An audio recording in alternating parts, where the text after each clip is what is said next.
except for 2 snoring sailors. Pap in the truck, snoozing away. Mom and Dad at a tent, putting it up took all day. We all were quite comfy, relaxed if you may. Some crammed in bunks, but on the table I lay. When out by the fire ring arose such a clatter, I nearly soiled myself trying to see what was the matter. Talking to myself, I started to stutter. I threw open the blind to see what was the matter. And under the awning stood my worst fear. It was the amphibious wildebeest, eating a shiny-nosed deer. Back by the road, a fat man did lay, holding the reins of a toppled-over sleigh. The next thing I spied, left little doubt, the bones of 8 others laid scattered about. A fan of that plump guy, I went into a rage. My blood pressure, I'm sure, was unable to gauge. The soldier in me sprang into action. I decided to wake the rest of my faction. The sailors wouldn't rise, they just kept it turning. They both had just bathed and their balls were still burning. Long story.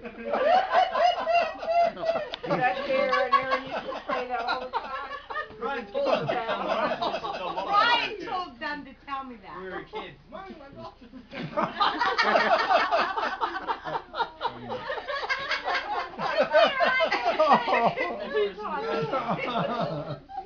Shorty wouldn't move, probably due to a clot. Rebecca and my sweetie were jammed in a tight spot.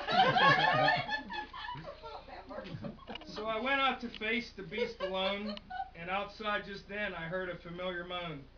It was dear old Dad, and I'm sure what he said. Dog, bite this damn tent, it leaks on my head. As I turned to the beast, we met eyes to eye. He tried to snarl, but started to cry. For he seen it was I, the great wildebeest slayer, and knew he had better sneak in a short prayer. As I raised up a fist, preparing to snatch out his heart, I was struck from behind, it felt like a dart. I gathered my wits, and just as I spun, oh no, the flying wildebeest horned me in the bum. He thought he was sly by coming through the trees, but fear not, my dear loved ones, I made him beg from his knees. As I tell you, dear family, you can be certain the rabid beast's blood soon would be spurting.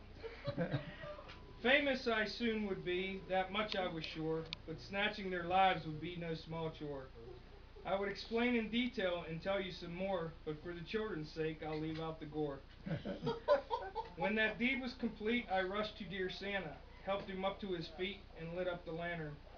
He smiled and thanked me, I knew I was in. I could tell by the glow from the dimple in his chin. We then realized an issue we failed to factor. His busted sleigh, no worries, I'll steer you Mr. Hill's tractor.